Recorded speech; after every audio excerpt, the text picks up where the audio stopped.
Assalamualaikum warahmatullahi wabarakatuh. Ketemu lagi dengan saya Prabu Wolpe. Nah, kali ini kita akan bahas tentang BLT BPJS Ketenagakerjaan untuk bank swasta. Kita lanjut.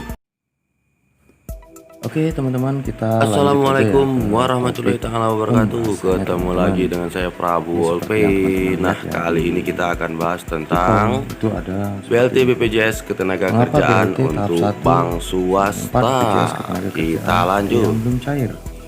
Nah, jadi teman-teman, menurut informasi yang kita dapat dari sini teman-teman, dan dari Ibu Bida Fauzia, penyebab BLT BPJS Ketenagakerjaan tahap 1 belum cair ke semua rekening penerima. Nah, dikutip dari Tirto ID, Kementerian Ketenagakerjaan atau Kemenaker menjelaskan, setidaknya ada 4 alasan mengapa ada BLT upah BPJS Ketenagakerjaan yang belum cair hingga kini.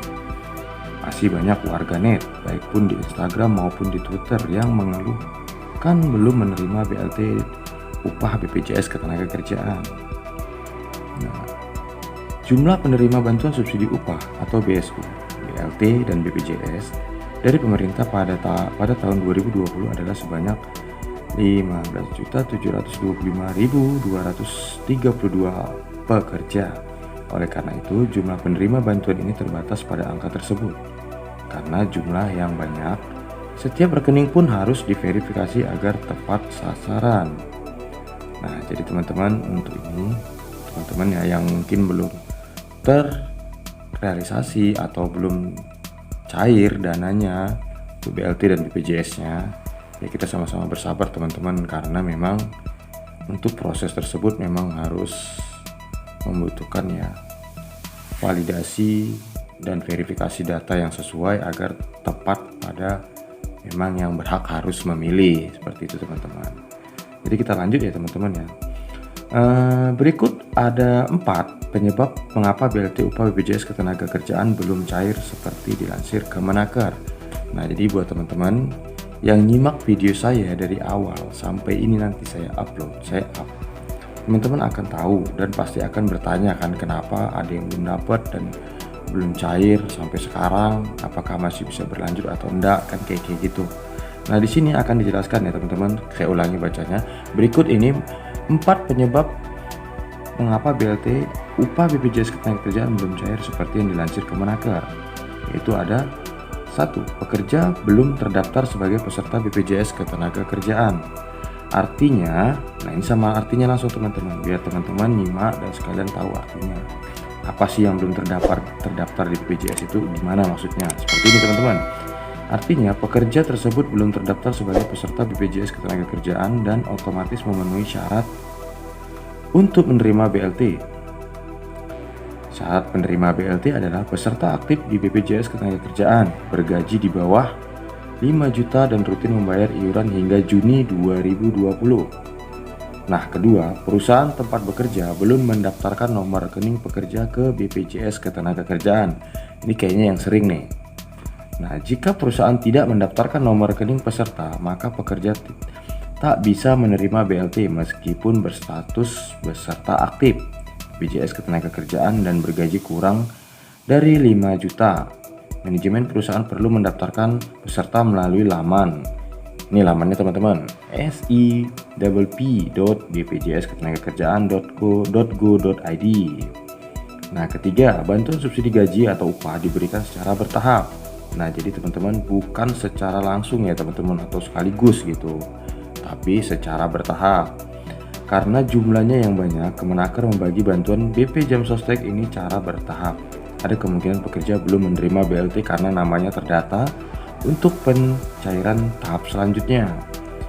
Hingga Jumat 18 September 2020, proses pencairan BLT BPJS baru berjalan sampai tahap 3 dan total penerima belum menyentuh angka 15 juta orang.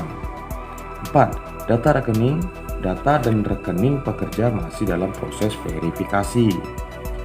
Tahap pertama proses pencairan setelah Kemenaker menerima rekening peserta adalah proses verifikasi. Tahap pertamanya teman-teman, proses verifikasi. Proses ini bisa berlangsung di BPJS Ketenagakerjaan atau di Kemenaker. Nah, berdasarkan penjelasan dari Dirjen Pajak, dari Dirjen atau Direktur Jenderal Pembinaan Pengawasan Ketenagakerjaan atau Binwasnaker, dan K3 Kemenaker itu Hayani Rumondang dalam proses verifikasi data rekening calon penerima BLT adalah beberapa hal penyebabnya tak lolos proses checklist. Nah, jadi ada data-data yang tidak valid, teman-teman. Jadi di tahap 1 ada sekitar 6.000 data yang tidak valid dengan keterangan misalnya rekening ditutup, kata Hayani pada Kamis 17 September 2020 seperti dikutip Antara.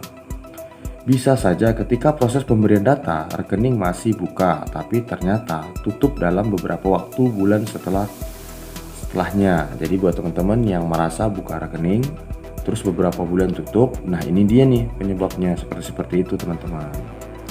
Jadi kita lanjut ya teman-teman ya. Selain rekening yang tak aktif, pemeriksaan kelengkapan atau checklist yang dilakukan Kemenaker juga menemukan rekening pasif atau tidak melakukan transaksi dalam masa tertentu.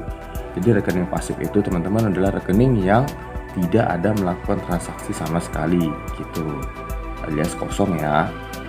Nah, jika menemukan data rekening yang ditutup atau lama tidak aktif, nah Kemenaker akan mengembalikan data tersebut ke pihak BPJS Ketenagakerjaan untuk ditindaklanjuti kepada pihak yang berkepentingan, yaitu perusahaan atau pemberi kerja, agar segera diinformasikan kepada pekerja. Nah teman-teman, di situ teman-teman. Nah jadi seperti itu teman-teman. Jadi memang ada beberapa penyebab ya, seperti ini penyebab BPJS Ketenagakerjaan belum cair. Memang banyak, namanya kita juga berharap ya, karena memang BLT BPJS Ketenagakerjaan ini atau BSU itu sangat membantu ya di teman-teman ya untuk di kita ya kan, apalagi di masa-masa pandemi seperti ini yang semuanya serba keterbatasan gitu ya. Jadi ya memang itu sangat membantu lah gitu. Informasi dari Prabu Wolpin, semoga sedikit informasi yang saya berikan itu berguna bagi teman-teman dan bermanfaat bagi kita semua, dan akan kita ambil hikmahnya dan tetap sama-sama tunggu untuk kejaran BPJS selanjutnya. Dan tetap patuhi protokol kesehatan pemerintah yang menganjurkan kita tetap pakai masker dan jaga jarak. Pakai logo seperti ini teman-teman. Maskermu melindungiku, maskerku melindungimu. Oke, terima kasih. Assalamualaikum warahmatullahi wabarakatuh.